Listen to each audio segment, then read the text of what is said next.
Just when you thought Hollywood couldn't come up with anything new to do with the vampire genre, they just looped right back round to the beginning and remade the first one. But does this latest flick from Robert Eggers breathe life back into the vampire genre? Does Bill Skarsgard give us another iconic performance following up Pennywise? Why were we never supposed to see the original 1922 version of this movie, and why does this remind me of those soulless live-action remakes that Disney keeps pumping out? Welcome to the channel, everybody. My name is Tyler, and thanks for joining us. Today, we take a look at Nosferatu, a remake of a 1922 German production directed by F.W. Murnau and was in turn based on Bram Stoker's Dracula. The names and story plot points were altered for the 1922 version to avoid copyright infringement, but that didn't work. The Bram Stoker estate sued the makers of Nosferatu. A German judge ordered that all copies of it be destroyed, which would have meant that nobody would have ever gotten to see the movie. And? According to legend, just one copy of the movie survived and somehow made its way to America, where over time it gained popularity and eventually became regarded as a classic of the horror genre. So basically, every time you see a clip of that 1922 version of Nosferatu, all of them come from that same single surviving copy of that movie. All right, so the 2024 version remains largely faithful story-wise to the 1922 version. Thomas and Ellen Hutter, this time played by Nicholas Hoult and Lily Rose Depp, are a young newly married couple living in Visburg, Germany in the year 1838. Thomas is an estate agent, and Ellen has a long-running spiritual and psychological malaise that is connected somehow to a Count Orlock, aka Nosferatu, Bill Skarsgard. Thomas is sent by his employer to Orlock's castle in Transylvania to finalize the sale to Orlock of a house he's buying back in Visburg, directly across the street from Thomas and Ellen. While at the castle, Thomas goes through his nightmarish experience, and Ellen is left in the care of friends Friedrich and Anna, played by Aaron Taylor Johnson and Emma Corrin, and their children. Ellen increasingly suffers from horrifying visions and night terrors as she continues to be under the spell of the evil Count Orlock, whose impending arrival brings dread and tragedy upon all involved. And hilarity ensues. All right. First of all, the movie looks amazing. The cinematography is absolutely stunning. This is exactly the kind of dreary, sinister grayscape that I love. Director of photography was Jaron Blaschke on this, who has shot all of Eggers' movies, as well as doing Knock at the Cabin last year for M. Night Shyamalan. The cityscape looks amazing. It's entirely immersive. The sets are gorgeous and detailed, especially in the beginning when Thomas and Ellen are just married and they're living in this little town. When Thomas is running through these streets in the rain without an umbrella, it feels like kind of like Dickens meets the Brothers Grimm. So the world building and set design is top notch, which makes sense because this is really Robert Eggers' like wheelhouse here. This is his bread and butter, is making his sets feel period appropriate and feel lived in. Love the look, love the feel and the atmosphere of this film. All right, so obviously this is a very well-made movie. Robert Eggers is a pro. There is a ton of artistry up on the screen there. Everybody in front of the camera, behind the camera, they're all pros, have a ton of experience.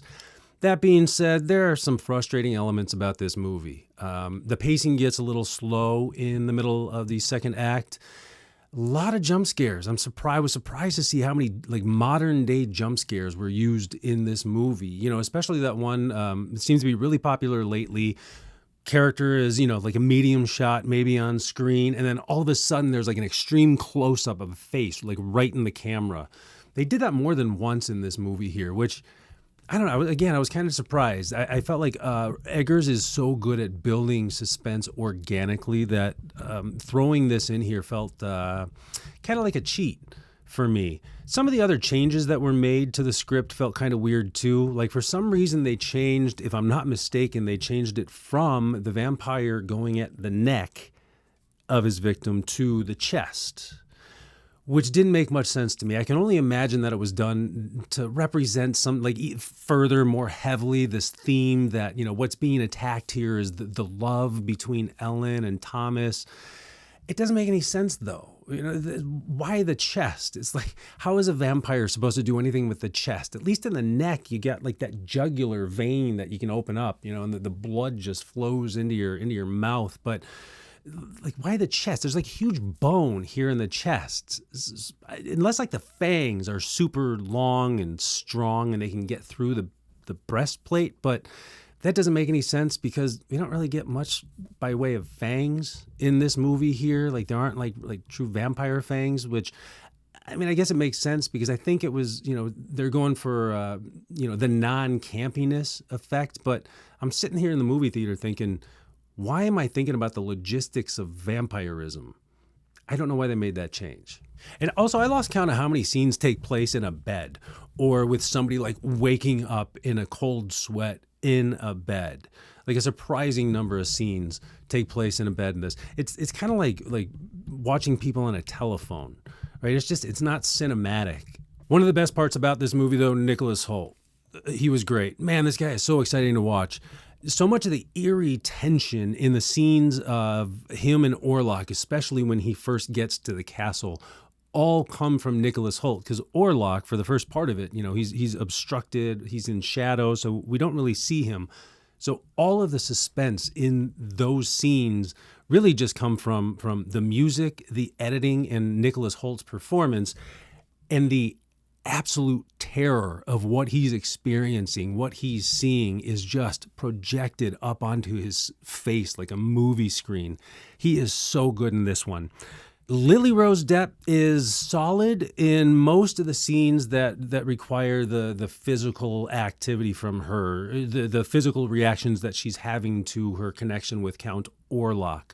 It's a very physical performance, and she seemed very well prepared for it, but for me, not all of it was quite as cinematic as I think they were going for. Some of the other scenes, some of the dialogue-heavy scenes, I gotta say, didn't really work for me too well either, whether it was the dialogue or the performances. They didn't really sell the 1838-ness of the story to me. And I hate to say it, but not a lot of the other performers really did a whole lot for me here. I don't want to bag on anybody in particular, but Aaron Taylor Johnson, I've seen this guy be so much better in other things. Willem Dafoe, he was fine.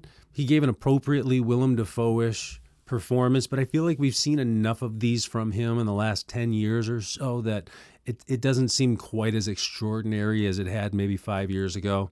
And he also, he looked a little bit like Captain Crunch. The cast in general, it didn't do too much to make me forget that I was watching a movie, besides Nicholas Hoult. And the guy who played Orlock, who was Nicholas Holt's employer and kind of the Igor of this movie. He was good as well. Bill Skarsgard, though. All right, I was waiting for this performance ever since it was announced, and I'm sure many of you were as well. After giving us the totally batshit, wacky, wall-eyed Pennywise the Clown, what is this guy going to give us with his take on one of the most iconic vampires in movie history? It can be summed up thusly: awesome voice, dumbass mustache. The filmmakers, for some reason, have decided to take Nosferatu, who in the 1922 version looked like this, and give him a big old Russian czar mustache, like he's one of those old Russian dudes in an oil painting, which I guess is kind of accurate, but it kind of just made him look like a Marvel zombie version of a Russian czar. But the voice was fantastic. So good. I wish we could have gotten to see more of him, an actual performance of him. As it was, this really kind of felt more like a voice performance. All right, and a final gripe. The original movie was made in 1922, so obviously all of the effects in it are entirely practical. Like, computers didn't even exist, so there's no computer-generated images in the movie. It's now 2024, and they couldn't make it 2 minutes without using CGI in this movie. Like, they couldn't figure out the practical effects. It's like in the opening shots, and they CGI a shadow onto curtains. It's a shame. I mean, Francis Ford Coppola made Bram Stoker's Dracula entirely in camera 30 years ago, and they're CGing shadows in this one. And finally, why does this movie remind me of Mufasa the Lion King and in general the other soulless live-action remakes from Disney? Because despite its archaic effects and the hamminess of its era-appropriate performances, the original 1922 version of Nosferatu has something that this 2024 version does not. Something that the hand-drawn animations have that the live-action remakes don't. There's an extra filter of fantasy to buffer out the reality there, preserving more the suspension of disbelief. For my money anyway, things like the lighting capabilities of modern cameras, ultra high-speed lenses, CGI, even just modern narrative storytelling trends, they have the same effect as creating reality-faithful CGI lions and bears and asking us to believe that they're singing. It strips away a layer or several of the facade, making a lot of the elements seem sillier than they did in the 2022 version. Things like what happens to the vampire at the end of this movie, or more accurately, what the vampire allows to happen at the end of this movie, makes a lot of these things just seem kind of silly. And I'm not saying that they should have changed it for this, but maybe they should have just left it alone. Yeah, those are my thoughts on 2024's Nosferatu, wrapping up the year. What are your thoughts? Have you seen it? Are you going to see it? Are you going to skip this one? Let me know in the comments. Thanks for watching. We'll see you in the next one.